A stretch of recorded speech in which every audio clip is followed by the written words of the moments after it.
Hello everyone, welcome back to another video. তো আজকে কথা বলবো খাকি দা বেঙ্গল চ্যাপ্টার রিলেটেড বিষয়বস্তু নিয়ে। তো আজকে ফাইনালি খাকি দা বেঙ্গল চ্যাপ্টারের তরফ থেকে অফিসিয়াল মোশন পোস্টার কিন্তু এসে গেছে এবং প্রত্যেকটা ক্যারেক্টারের যা যা সেই ক্যারেক্টারগুলোর কি ডিফারেন্সিয়েশন থাকবে, ক্যারেক্টারগুলোর কি কি ডেফিনেশন থাকবে, কিরকম ক্যারেক্টার থাকবে, সেই সমস্ত বিষয়বস্তুগুলো আমরা আজকে মোটামুটি আমরা বুঝতে পারছি, দেখতে পাচ্ছি। এবং খাকি দা বেঙ্গল চ্যাপ্টার নিয়ে যেটা ভাবনা চিন্তা করা হচ্ছিল যে নেটফ্লিক্সের তরফ থেকে এই বছরে আসা প্রথম কাজ হিসেবে হয়তো খাকি দা বেঙ্গল চ্যাপ্টারই আসবে এবং এই কাজটা সম্ভবত ঈদের সময় আসবে।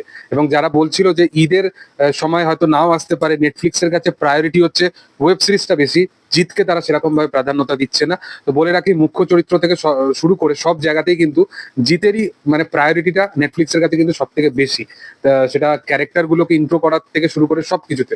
তো এই ছবির প্রধান চরিত্রে জিত আছে, এটা নিয়ে আর অন্যান্য ভাবে আমি আর বেশি কিছু বলতে চাই না। তো আজকে অফিসিয়ালি তাদের তরফ থেকে মোশন পোস্টারটা এসছে এবং যেটাতে লেখা আছে কামিং সুন। এখনো পর্যন্ত তাদের কোনো রকম রিলিজ ডেট জানানো হয়নি, কিন্তু সম্ভবত যেটা ভাবা হচ্ছে যে 30শে মার্চ হয়তো মানে ঈদের সময় হয়তো এই সিরিজটা হয়তো নেটফ্লিক্সে স্ট্রিম করে যাবে। দেখার যে জিৎ তার একটা ছবি আবার এই বছরে আমরা তাকে ঈদে পাচ্ছি, বড় পর্দায় না হলেও মোবাইলে হয়তো আমরা ওয়েব সিরিজটা দেখবো, মানে ছোট পর্দায় দেখতে পাচ্ছি। বাট বড় পর্দায় আমরা এখনো দেখতে পাবো না এই বছরে, গত বছর মতনই। বাট ভালো কাজ ইটসেলফ খুব প্রয়োজনীয় এবং মানে সম্ভাব্য বেশি এই কাজটার জন্য, যেই কাজটা বেশ একটা ভালো কাজ হতে চলেছে এবং বেশ এঙ্গেজিং কাজ হতে চলেছে, কমার্শিয়াল জনারের অবশ্যই একটা কাজ। এবং তার সাথে সাথে যেটা অ্যাকচুয়ালি সোশ্যাল মেসেজ দেওয়ার প্রচেষ্টা করে নীরাজ পান্ডে এই থ্রু আউট সিরিজ ওয়ানের মতোই, সেরকম সিরিজ টুতেও হয়তো সেই জিনিসটাকে বেশি প্রাধান্য দেওয়া হবে। এরপরে প্রত্যেকটা ক্যারেক্টারকে যেভাবে আজকের পোস্টারের মধ্যে প্রেজেন্ট করা হচ্ছে, দেখে বোঝা যাচ্ছে যে প্রত্যেকটা ক্যারেক্টার টাসেল থেকে শুরু করে প্রত্যেকটা ক্যারেক্টারের যে এক একটা ক্যারেক্টারের যেরকম ক্যারেক্টারাইজেশন গুলোকে বানানো হয়েছে, যেরকম ডিফাইন করা হয়েছে, সেগুলো কিন্তু দুর্দান্ত। মানে প্রত্যেকজনের এখানে কিন্তু ইম্পর্টেন্ট প্রচন্ড পরিমাণে রোল থাকতে চলেছে এবং খুব ইম্প্যাক্টফুল রোল থাকতে চলেছে।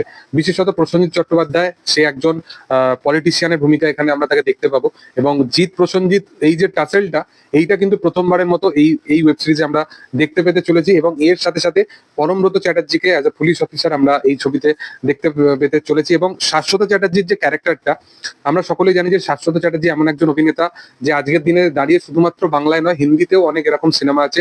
এবং বিশেষতভাবে বেস্ট এক্সাম্পল হচ্ছে সাউথে গত বছরে তার কালকি 2898 বলে ছবিটা, সেখানে এত বড় একটা প্রজেক্ট ছিল, সেখানে তাকে অ্যান্টি ক্যারেক্টার হিসেবে আমরা দেখতে পেয়েছিলাম, যতক্ষণ না ওই কামাল হাসানের চরিত্রটাকে আমরা পুরোপুরি প্রপার জানতে পারলাম যে এই চরিত্রটাই হচ্ছে ভিলেন। তো তার আগে কিন্তু সে পুরো সিনেমাটাকে দুর্দান্ত মাফিক একটা রুল করেছে। তো শাশ্বত চ্যাটার্জি নেটফ্লিক্সে আসছে এবং তার ক্যারেক্টারটা সম্ভাব্য কি ক্যারেক্টার হতে চলেছে সেটা নিয়ে এখন আমার কোনোভাবে জানা নেই।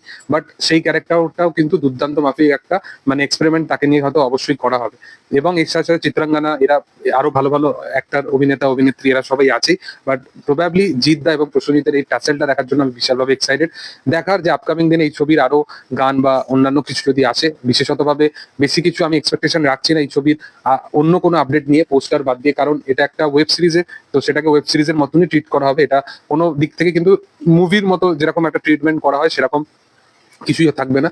তো সেই কারণবশত আশা করবো যে আরো আপকামিং দিন হয়তো ক্যারেক্টার গুলোর সম্বন্ধে আমরা আরো পোস্টার দেখতে পাবো। তবে আজকে যেটা দরকার ছিল সেটা কিন্তু পোস্টারটা একদম সারপ্রাইজিংলি আমাদের কাছে আসে এবং আমার ব্যাপক লাগে পোস্টারটা। দেখ, তোমাদের কি বক্তব্য বিষয়বস্তু নিয়ে অবশ্যই কমেন্টে জানাতে পারো। ভিডিও ভালো লাগলে অবশ্যই লাইক